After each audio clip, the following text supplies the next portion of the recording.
வணக்கம் அன்பர்களே நண்பர்களே. மற்றொரு புதிய காணொளியில் இன்னைக்கு நம்ம பேச போறது கடகராசி. கடகராசி இந்த வீடியோவை எப்படி எடுத்துட்டு போறோம்?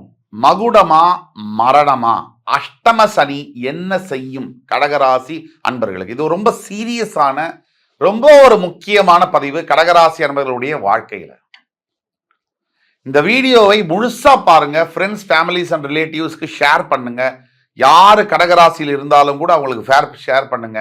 லைக் பண்ணி கமெண்ட் பண்ணி மறக்காம சப்ஸ்கிரைப் பண்ணுங்க. ரொம்ப முக்கியமானது, இந்த வீடியோவை தொடர்ந்து பாருங்க. அதாவது இந்த வீடியோ எப்படி பிரித்து தொகுத்து வழங்க போறோம்னு சொன்னா, கடகராசி என்பவருடைய ஜென்ரலா தலையெழுத்து என்ன, என்ன எதிர்காலம் என்ன சொல்லுது, அஷ்டம சனியினால என்ன சொல்லுது, என்ன தீர்வு, அதுக்கு இந்த பிரச்சனைகள் இருக்குன்னு சொன்னா அதை எப்படி சமாளிக்கிறது, அதற்கு உண்டான விடை என்ன. இது என்னதான் இந்த வீடியோவில் நம்ம பேசினாலும் கூட இந்த வீடியோவில் பேசக்கூடிய கருத்துக்கள் ஒரு 30% உங்களுக்கு வேலை செய்யும். மிச்சபடி 70% உங்கள் சுய ஜாதகத்தில் இருக்கக்கூடிய அமைப்பு மேலோங்கி நிற்கும். அதை பார்த்து இந்த பலன்களையும் சேர்க்கும் போதுதான் உங்கள் வாழ்க்கையை துல்லியமாக மாற்றி அமைக்க முடியும். இது கோச்சார பலன்கள் நாம சொல்லக்கூடியது. ஜனன ஜாதக பலன்கள் உங்க ஜாதகத்தில் இருக்குன்னா கீழே கொடுக்கப்பட்டுள்ள வாட்ஸ்அப் நம்பர்ல எங்களை தொடர்பு கொண்டு ஆன்லைன்ல ஃபீஸ் கட்டி ஆன்லைன்ல அப்பாயின்மெண்ட் நீங்க புக் பண்ணிட்டு வந்தீங்கன்னு சொன்னா உங்கள் வாழ்க்கைய நிச்சயமாக நல்ல வழியை காமிக்க முடியும். கடகராசி காலத்தின் கட்டாயங்க. எது? கடகராசி என்பர்கள் அஷ்டம சனியை சந்திப்பது என்பது காலத்துடைய கட்டாயம். ஒரு மனிதன் தன்னுடைய வாழ்க்கையில 7.5 சனி அஷ்டம சனியை சராசரியாக 3 முறை சந்திக்கிறார்கள். இப்ப 7.5 வருஷம் 7.5 சனி, 2.5 வருஷம் அஷ்டம சனி, 10 ஆண்டுகளை 3 தடவை சந்திக்கும் போதே அதுவே 30 வருஷம் ஆயிடும். என்ன சார் வாழ்றதே 60 வயசு, இதுல 30 வயசு இவங்களே பண்ணிட்டாங்கன்னா அப்புறம் என்ன சார் இருக்கு, பஞ்சர் பண்ணிட்டாங்கன்னா? அது அப்படி அல்ல. எல்லோர் மனசுலயும் இருக்கிறது தான். 7.5 சனி வந்துருச்சா அவ்வளவுதான், வாழ்க்கை இனிமே முடிஞ்சது, எல்லாத்தையும் நான் இழக்க போறேன், எல்லாம் போயிடும், தெருவுக்கே வந்துருவேன். அது பொய். அஷ்டம சனி வந்துருச்சு அவ்வளவுதான் சார், நான் பிச்சை தான் எடுக்க போறேன், என் வாழ்க்கையில் ஆல்ரெடி எல்லாம் முடிஞ்சிருச்சு சார், எல்லாத்தையும் இழந்துட்டேன் அப்படின்னு நினைக்கிறதும் பொய். சனி பகவானை பொறுத்த வரைக்கும் ஒரு முக்கியமான பதிவு இது. சனி பகவானை பொறுத்த வரைக்கும் அவர் கஷ்டங்களை கொடுக்கிறது என்பது உண்மைதான். நிறைய கொடுப்பார், கொஞ்சம் நஞ்சம் இல்லை.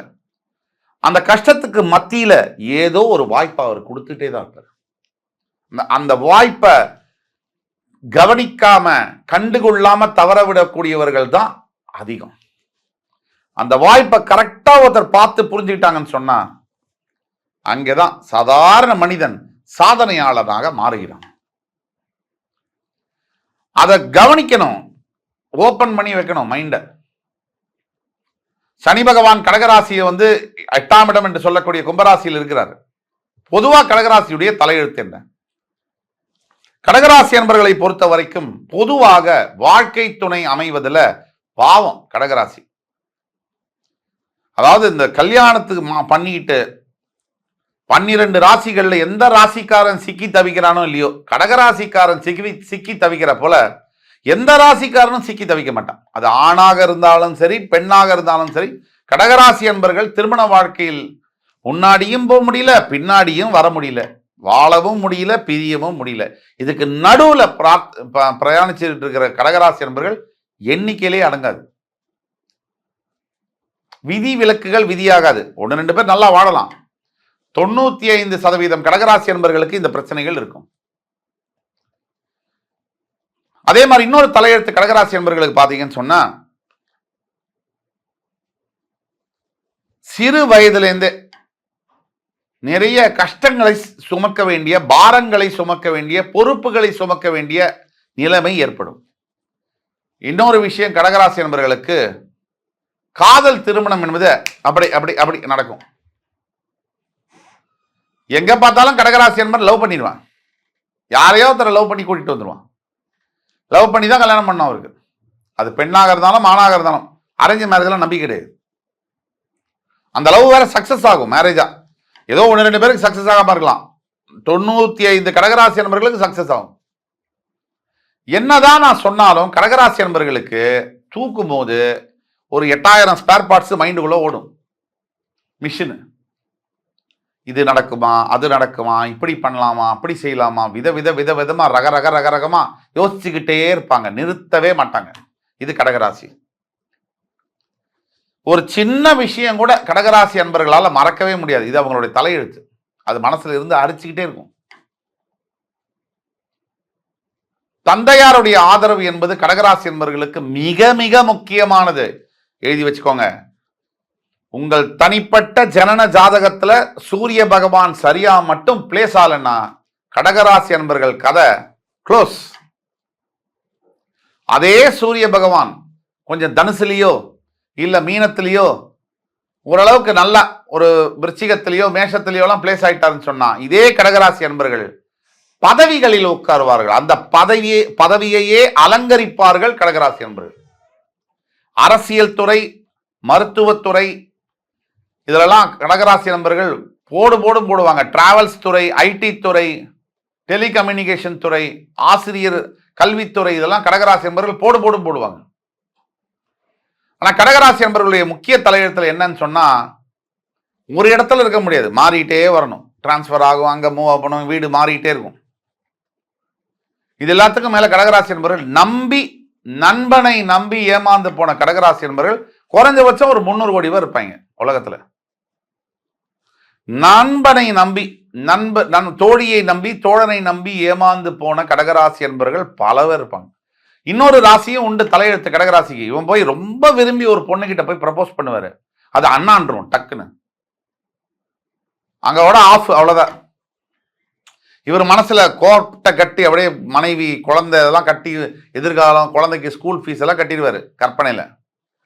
ஆனா அந்த பொண்ணு சட்டுன்னு அண்ணான்றும். இந்த லக்கு ஃபார்ச்சூன் இந்த அதிர்ஷ்டம் கடகராசி நண்பர்களுக்கு உண்டு.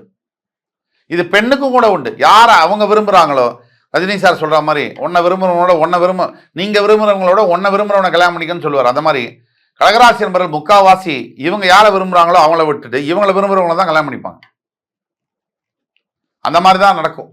இந்த யோகமும் உண்டு. இதுக்கப்புறம் எதிர்காலத்துல என்ன இருக்கு கடகராசிக்கு? அஷ்டம சனி என்ன செய்யும்? மகுடமா மரணமா?